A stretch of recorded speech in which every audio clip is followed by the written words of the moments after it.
வணக்கம். கல்கியின் மோகினித்தீவு அத்தியாயம் 4. பூரண சந்திரன் உச்சி வானத்தை நெருங்கி வந்து கொண்டிருந்தான். அந்த தீவுக்கு மோகினித்தீவு என்று ஏன் பெயர் வந்தது என்பது தமக்கு தெரியாது என்று கப்பல் கேப்டன் சொன்னது எனக்கு நினைவு வந்தது. அதற்கு காரணம் தேடவா வேண்டும்? நள்ளிரவில் வெள்ளி நிலவில் அந்த தீவை ஒரு தடவை பார்த்தவர்களுக்கு மோகினித்தீவு என்னும் பெயர் எவ்வளவு பொருத்தமானது என்று உடனே தெரிந்து போய்விடும். சொர்க்க பூமியிலிருந்து ஏதோ ஒரு காரணத்தினால் ஒரு சிறு பகுதி தனித்துண்டாக பிரிந்து வந்து கடலில் விழுந்து அங்கேயே மிதப்பது போல மோகினித்தீவு அச்சமயம் காட்சியளித்தது. சொர்க்கத்திலிருந்து அந்த துண்டு பிரிந்து விழுந்த சமயத்தில் அத்துடன் விழுந்துவிட்ட தேவனும் தேவியும்தான் இந்த தம்பதிகள் போலும். ஆனால் தேவலோகத்து தம்பதிகளாயிருந்தாலும் பூலோகத்து தம்பதிகளைப் போலவேதான் இவர்கள் அடிக்கடி விவாதத்திலும் ஈடுபடுகிறார்கள். மோகினித்தீவின் அந்த சுந்தர புருஷன் முகத்தில் 2 வாள்களுடன் கூடிய கொல்லியம் பாவையை மதுரையில் சுகுமார சோழன் சந்தித்தான் என்று சொன்னதும் அவன் அருகில் வீற்றிருந்த வனிதாமணி குறுக்கிட்டாள்.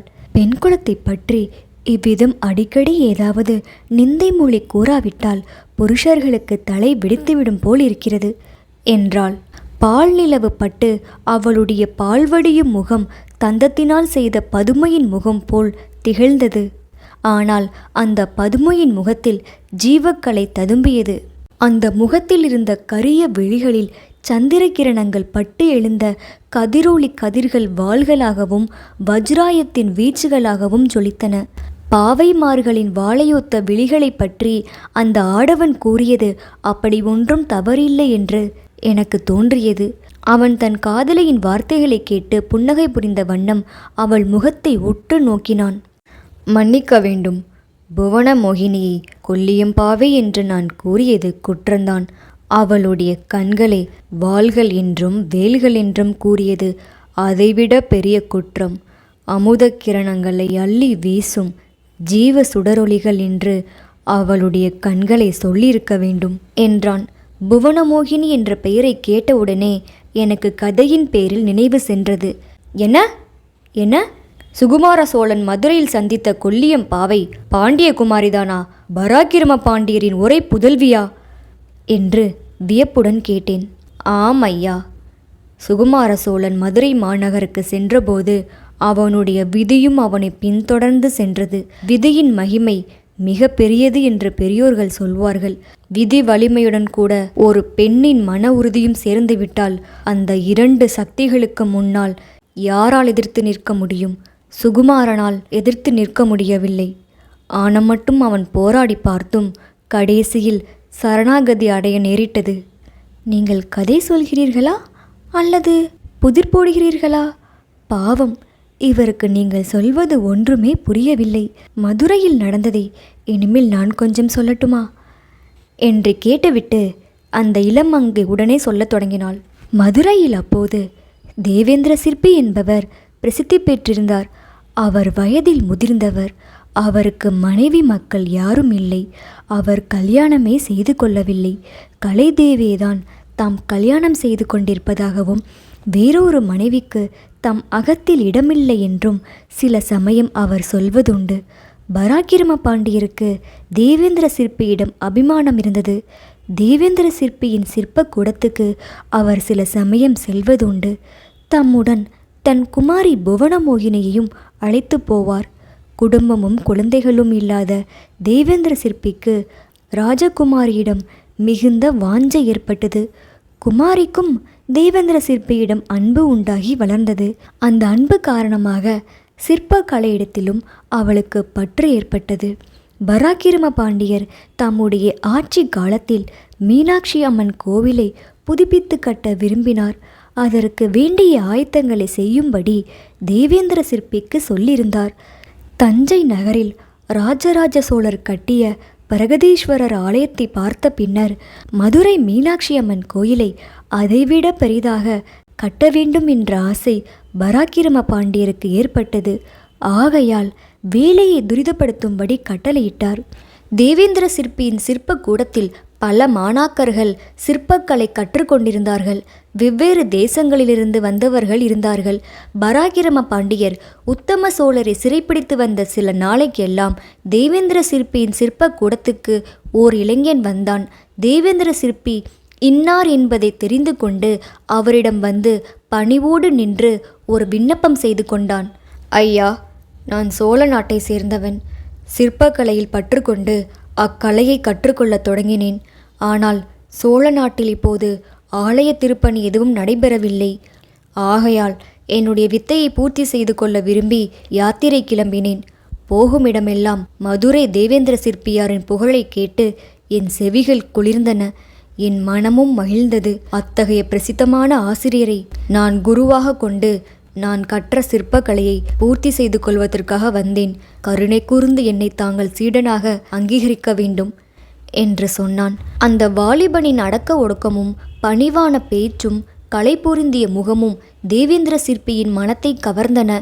அக்கணமே அவனை தன் சீடனாக ஏற்றுக்கொண்டு சிற்ப கூடத்தில் வேலை செய்ய பணித்தார்.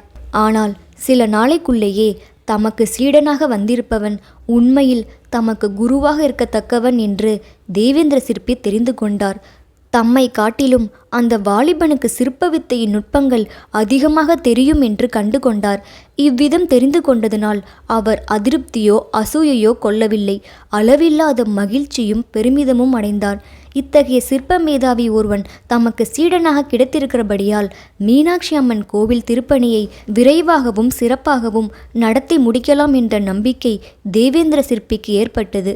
உத்தம சோழரை தேர்காலில் கட்டி இழுத்த கோரமான காட்சியை பார்த்த நாளிலிருந்து புவன மோகினிக்கு வாழ்க்கையில் உற்சாகமே இல்லாமல் போயிருந்தது. ஆகையினால் அரண்மனைக்குள்ளேயே இருந்து காலங்கழித்து வந்தாள். தன்னுடைய கல்யாண பேச்சு காரணமாக அத்தகைய குரூர சம்பவம் நிகழ்ந்ததை எண்ணி எண்ணி அவள் வருந்தினாள். இது போதாததற்கு சோழ நாட்டு இளவரசர்களை சிறைப்பிடித்து கொண்டு வருவதற்கு தன் தந்தை முயன்று வருகிறார் என்னும் செய்தி அவளுக்கு இன்னும் அதிக மனசோர்வை உண்டாக்கியிருந்தது. இந்த நிலைமையில் அவள் தன்னுடைய தந்தைக்கு இணையாக மதித்து வந்த தேவேந்திர சிற்பியை கூட நெடுநாள் வரையில் போய் பார்க்கவில்லை. இப்படி இருக்கும்போது ஒரு நாள் தேவேந்திர சிற்பியிடம் புதிதாக சோழ நாட்டிலிருந்து ஒரு மாணாக்கன் வந்து சேர்ந்திருக்கிறான் என்றும் அவன் சிற்பக்கலையில் மேதாவி என்றும் கேள்விப்பட்டதாக புவன மோகினியிடம் அவளுடைய தோழி ஒருத்தி சொன்னாள். இதை கேட்டதும் புவன மோகினிக்கு தேவேந்திர சிற்பியை வெகு நாளாக தான் போய் பார்க்கவில்லை என்பது நினைவு வந்தது.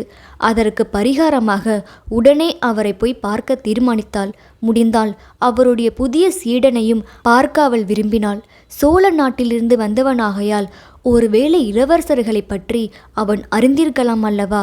தன் தந்தையின் படை வீரர்களிடம் சோழ இளவரசர்கள் சிக்காமல் இருக்க வேண்டுமே என்று அவளுக்கு மிகுந்த கவலை இருந்தது.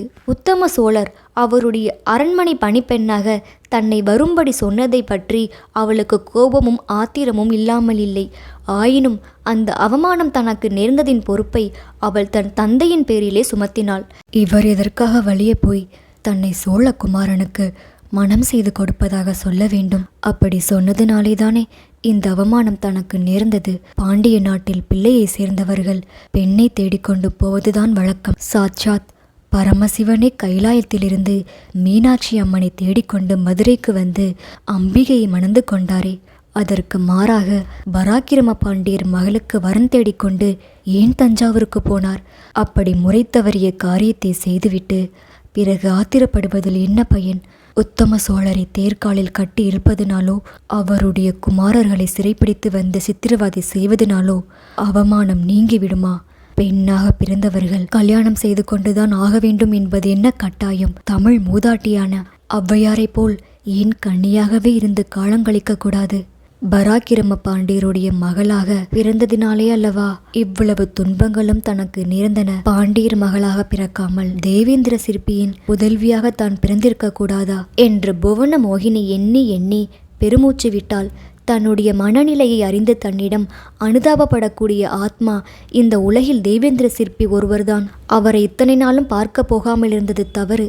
இவ்வாறெல்லாம் எண்ணி பாண்டியகுமாரி அன்று மத்தியானம் தேவேந்திர சிற்பியின் சிற்ப மண்டபத்துக்கு வருவதாக அவருக்கு செய்தி சொல்லி அனுப்பினாள்.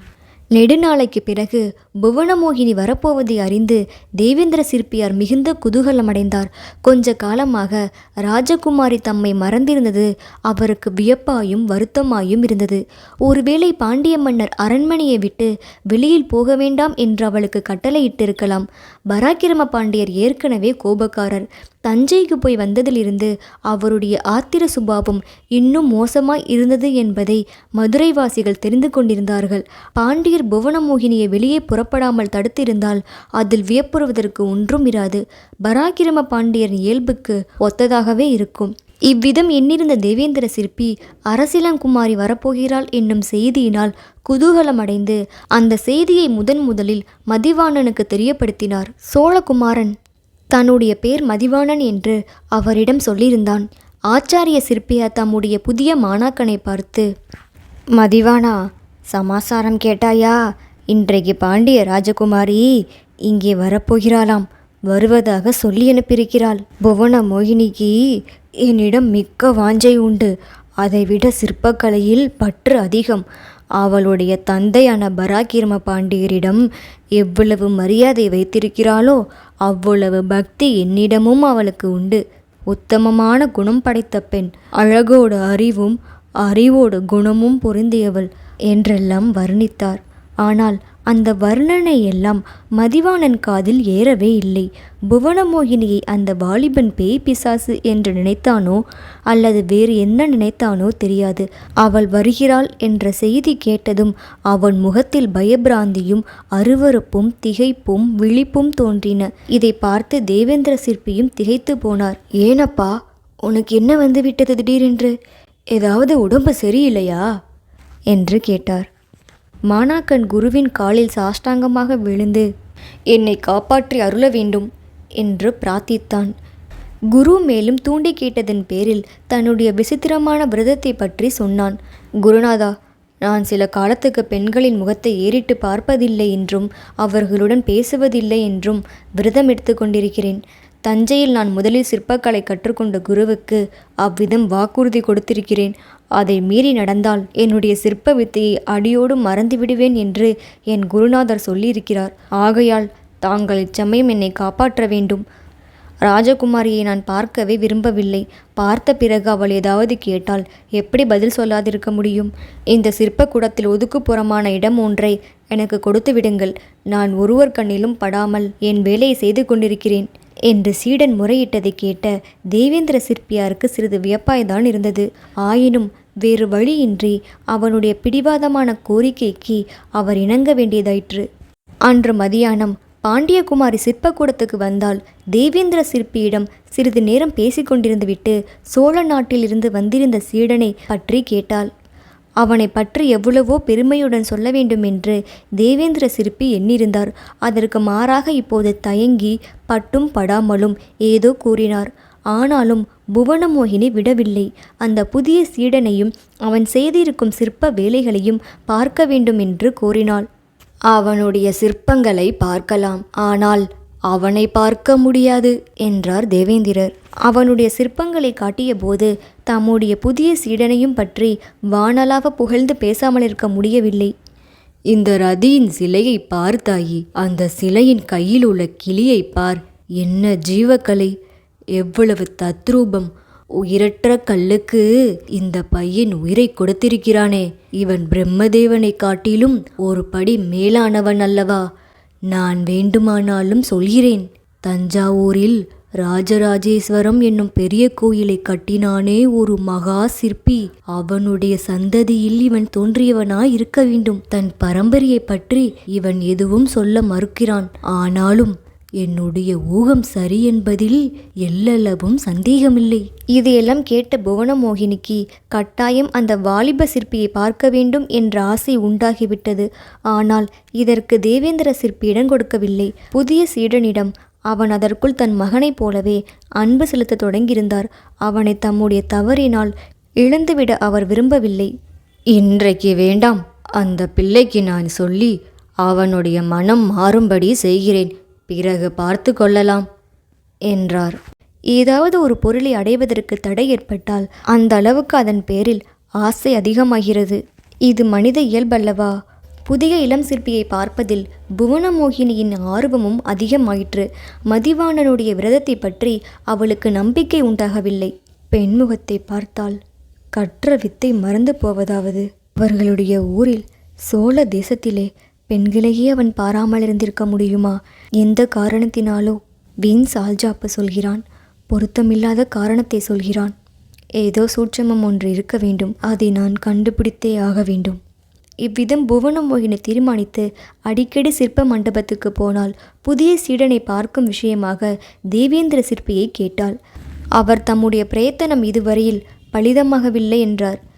மாமா, நீங்கள் அந்த பையன் சொல்வதை நம்புகிறீர்களா? அப்படி ஒரு குருசபம் இருக்க முடியுமா என்று கேட்டாள். நான் என்னத்த தாயி கண்டேன்? எனக்கு என்னமோ அவனுடைய விரதம் சுத்த பைத்தியக்காரத்தனமாக தோன்றுகிறது. சாக்ஷாத் மீனாட்சி அம்மனை போல் இருக்கிறாய். உன்னை அவன் ஒரு தடவை பார்த்தால் கூட அவனுடைய கலை மேம்படும் என்றே எனக்கு தோன்றுகிறது. ஏன், அவை செய்துள்ள ரதியின் சிலை கூட இன்னும் சிறிது மேலாகவே இருந்திருக்கும். ஆனால் யாரோ என்னமோ சொன்னார்கள் என்று அவன் ஒரே குருட்டு நம்பிக்கையில் ஆழ்ந்திருக்கிறான் என்றார். அதற்கு மேல் பாண்டியகுமாரி புவனமோகினி ஒரு யுக்தி செய்தால் தேவேந்திர சிற்பியின் மனத்தை கரைத்து அதற்கு அவரையும் சம்மதிக்கும்படி செய்தாள். அதாவது புவனமோகினி ஆண்வேடம் போட்டுக்கொண்டு வரவேண்டியது காசியில் வசித்து திருப்பணி செய்யும் தேவேந்திர சிற்பியின் தமையனுடைய குமாரன் என்று தன்னை சொல்லிக்கொள்ள வேண்டியது. அப்போது மதிவாணன் ஆட்சேபம் ஒன்றும் சொல்ல முடியாதல்லவா? இந்த உபாயம் அவனை ஏமாற்றுகிற காரியமாயிருந்தாலும் அதனால் அவனுக்கு முடிவில் நன்மைதான் உண்டாகும் என்று இருவரும் முடிவு செய்தார்கள். அவ்விதமே புவனமோகினி வடதேசத்திலிருந்து வந்த வாலிபனை போல் வேடம் தரித்து கொண்டு வந்தாள். அவளுடைய உபாயம் பலித்தது. மதிவாணனை அவள் சந்திக்க முடிந்தது. ஆகா, மனித இதயத்தின் மர்மத்தை தான் என்னவென்று சொல்வது? மதிவாணனை முதலில் சந்தித்த அதே வினாடியில் புவனமோகினின் இதய பூட்டு தளர்ந்து திறந்து கொண்டது. அதுவரையில் அவள் கண்டறியாத உணர்ச்சி வெள்ளம் அவளை ஆட்கொண்டது. அவள் உள்ள கடலில் மலை போன்ற அலைகள் எழுந்து விழுந்தன. புயலும் தென்றலும் கலந்து அடித்தன. குதூகலமும் சோர்வும் இன்பமும் வேதனையும் அவள் மீது ஏக காலத்தில் மோதின. தன்னுடைய இருதயத்தில் என்ன நேர்ந்தது, எதனால் நேர்ந்தது என்பதையெல்லாம் அச்சமயம் அவள் தெளிவாக தெரிந்து கொள்ளவில்லை. போக போகத்தான் தெரிந்து கொண்டாள்.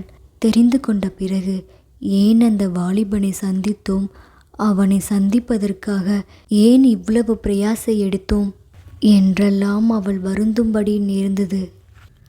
நன்றி. விரைவில் அடுத்த அத்தியாயம். இணைந்திருங்கள் இப்படிக்கு எம்மொழியுடன். இப்படிக்கு செல்லம்மா பிரியதர்ஷினி.